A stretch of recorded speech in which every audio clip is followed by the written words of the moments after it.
Welcome back. This is Bottom Line Africa. Now, on this week's episode of The Diplomat, we are featuring the first African diplomat on the show, South Sudan's ambassador to Kenya, Chol Ajongo.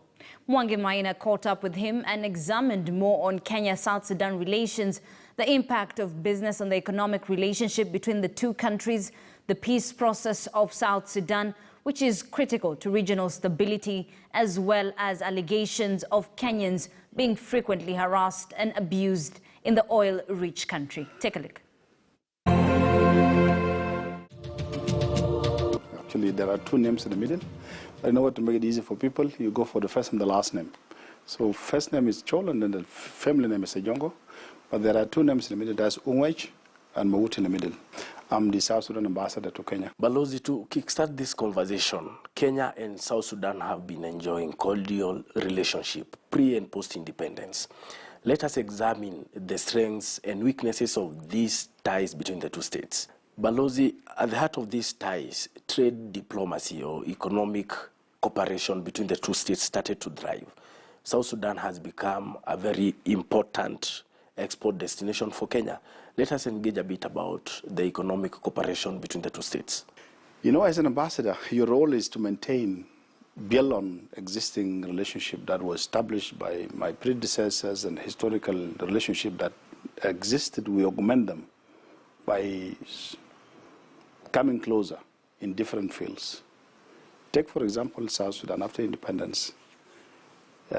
In terms of, let's say, business, Kenya is more or less, they are leading quite a number of sectors in terms of business in South Sudan. In just immediate after independence, the banking sector, for example, all the Kenyan banks, KQ, the airlines, KQ basically is just like our national carrier because most people are using it. South Sudan, in terms of Kenya exports, 2013, just before the conflict erupted, Kenya exports to South Sudan was worth $250 million US. 2017 or 2019, it came down to 170 million US dollars worth export from here to South Sudan. Mombasa is our port of preferences. Close to 90% of what is consumed in South Sudan is actually come from Mombasa. In fact, we are the second larger user of the port after Uganda. The same thing you looked at in terms of our presence, you know, companies clearing good agencies in Mombasa. We are roughly around 400 to 242,000 TEU. Okay, that is when you translate that kind of services into monetary fund is roughly around almost, you're talking of millions of dollars in terms of sheer cost of transport and translating into handling and transporting agencies in Mombasa. In the hospitality sector, Kenyans are more or less the leading nationalities.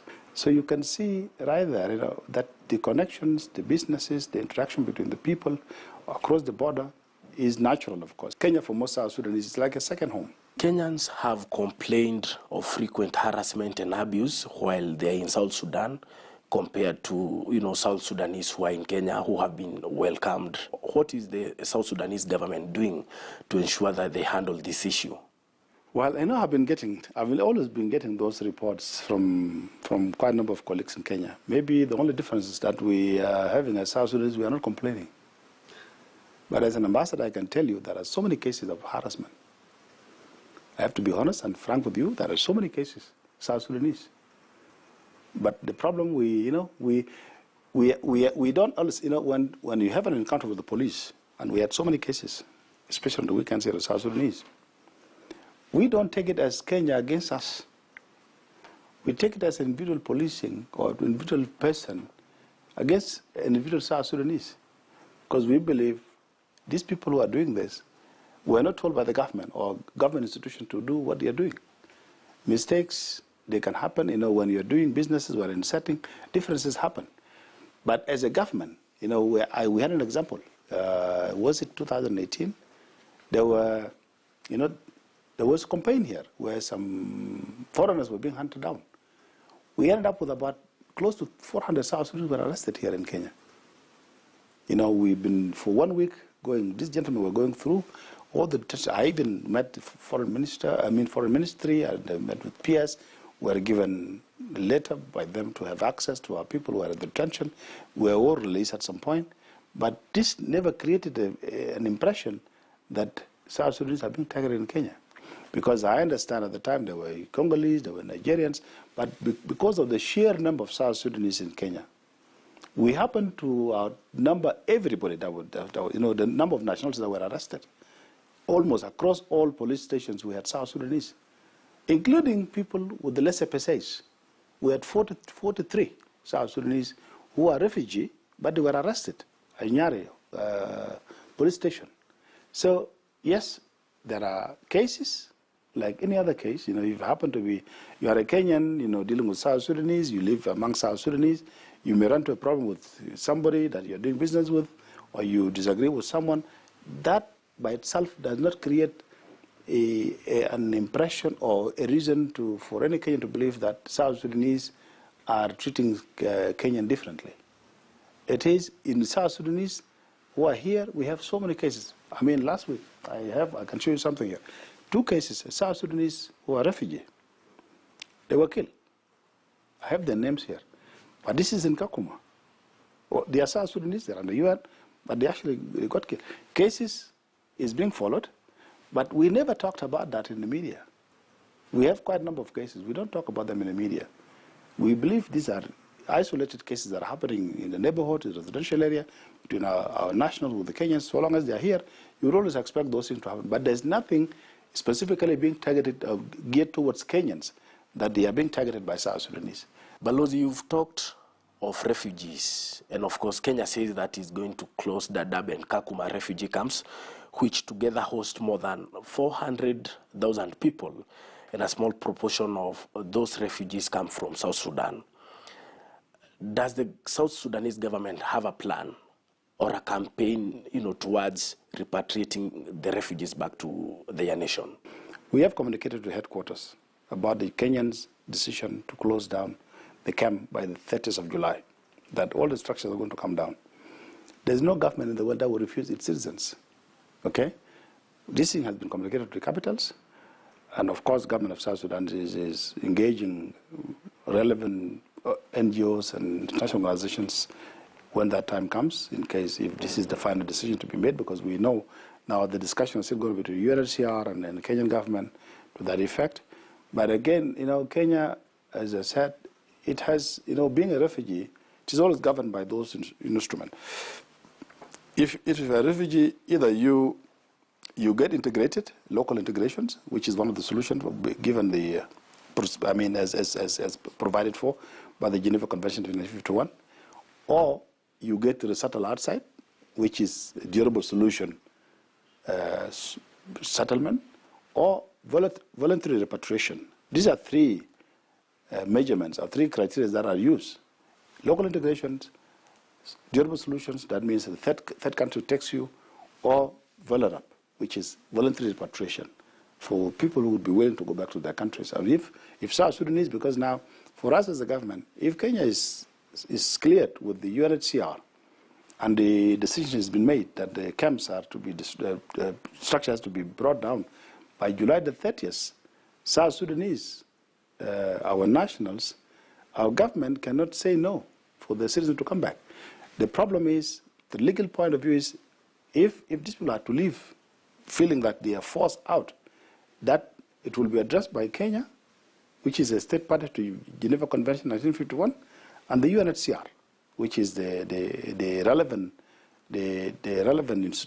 organization in charge of this. Because if there are issues to do with the non-refoulement principles where people are being forced back to the country, that will be dealt by Kenya. But for us, it's a government. If South Sudanese are willing to come back, those will be willing to come back.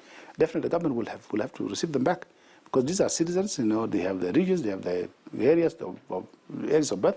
They will definitely be taken back to. But this is in principle. We have no problem with that as a government. Balozi, you talked about trade, diplomacy, economic cooperation between the two states. Let us now dive into the East African community, the region bloc. How has it been in the community 5 years down the line? Community is a community. You know, you don't choose neighbors. Okay, you find yourself in a location. If you go to survey, you want to buy a plot, and you're plot number 5, you won't be able to dictate the plot number 6 should be who. This is exactly what it is. You know, we became independent. The community was there before. We applied. We were taken in as part of the community. As the youngest community, community, generally speaking, is good for everybody. You know, because it protects you, and because there are other communities that are very functional and very powerful. European Union, for example. You go to Europe, 27 countries, 28 countries, you go around with only an ID. That's why you get visa, Schengen, you can access all of 27 countries. So for us, you know, being part of East Africa, we joined the community with the hope to contribute towards building a community and work towards commonalities that we think as community that are good for us. You have to talk about trade, you know. How many people, you talk of 5 or 6 countries, millions of people. If we can activate and try to identify trade zones where we can trade among ourselves, you can imagine in terms of economic how much we can generate. Kenya is 47 million population. You take Uganda and Tanzania, Rwanda and South Sudan with 12 million. We are talking about close to 250 million human life. So if you concentrate on the commonalities, even in terms of businesses, you can actually make more businesses trade within yourself than actually trading with other countries in the world. Juba has been accused for defaulting its annual remittances to the regional bloc, which poses a risk of expulsion. What is your take? These are emergencies, a situation where each country may pass through. We are actually working under austerity measures budget. So, and you can understand that, you know, this is the country that just less than a decade independence. We ran into very serious conflict internally. The single source of finances is on oil. And it happened that that particular region was one of the battlefield. It coincided with the drop of the oil field, of the oil prices in the world globally.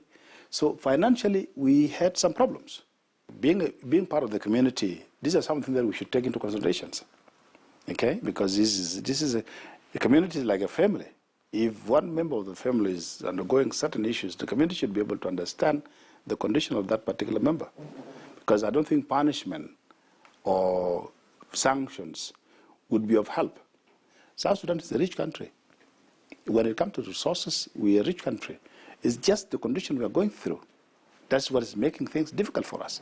But in fact, if things settle politically, if the community is to help us so that we are settled politically, then we have political stability, I think nobody would be, South Sudan would be the last to default on anything. Balozi, July 2011 will remain to be a historic year, a historic month for the people of South Sudan. South Sudan became independent almost 10 years down the line. What are the hits, what are the gains, and what are the misses? There's nothing else that you can actually aspire for as a freedom fighter to more than to be free after centuries of struggle. We fought so many wars.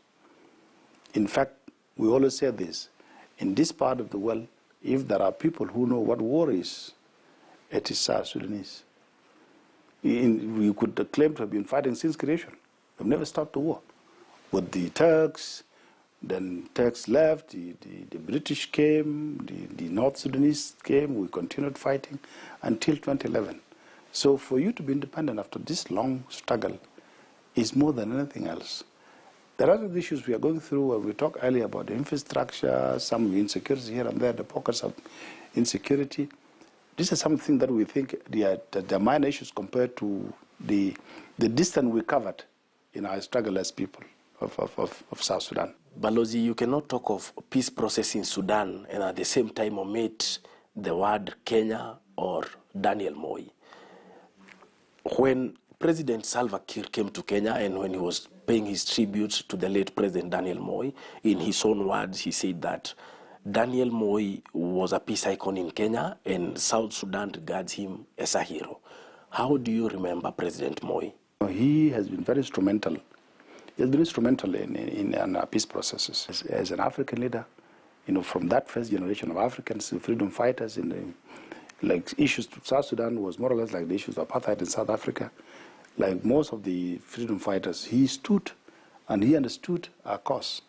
And he uses his position as president of Kenya, to support South Sudan, which was a just cause to fight for. So the president summarizes as well. You cannot talk of independent South Sudan without thinking of Nivasha and CPA. You cannot talk of South Sudan negotiation position with the government of Sudan without having someone like Kalonzo Musyoka as a Minister of Foreign Affairs at the time. And they did a lot of work. So right there, Daniel Moi, like even Mzee Kenyatta in the First War, they did the same. They basically were sympathetic. The South Sudanese, most of our leaders, cadres of the movement, were based here in Nairobi, and they were safe. If there were no support from Kenya at the time, some of them would have not been here. Sudan would have actually took them from here. They were using Kenyan passports in most of the places as part of the sympathy and the support for the cause of people of South Sudan. And that's why we think, South Sudan and Kenyans are actually brothers and sisters, and they will always remain to be the same thing. These small things we talked about earlier, these are marginal when it comes to the bigger picture of who we are in the region, being neighbors in most of the places. Well, thank you, Balozi Ajongo, for this interview, for agreeing to be interviewed on this week's episode of The Diplomat. Thank you very much, and thank you very much for also finding time to come to the South Sudan Embassy to have these interviews. And we hope it will help clear some perceptions or misinformation about South Sudan, because I'm here as an ambassador to build and augment diplomatic relations between South Sudan and Kenya. No diplomat would want the relationship between his country or her country with the host country, but during his tour of duty. Because it is something that it's not something to be, it's not funny. It's something that you need, it will be on you in your record. So Kenya for us is the second home, and we will try to work with our colleagues in Kenya to make sure that at least South Sudan relationship Kenya builds, and we have a lot of things to do together, a lot of commonalities together, and we build each other. Thank you very much. Shukran. Thank you very much.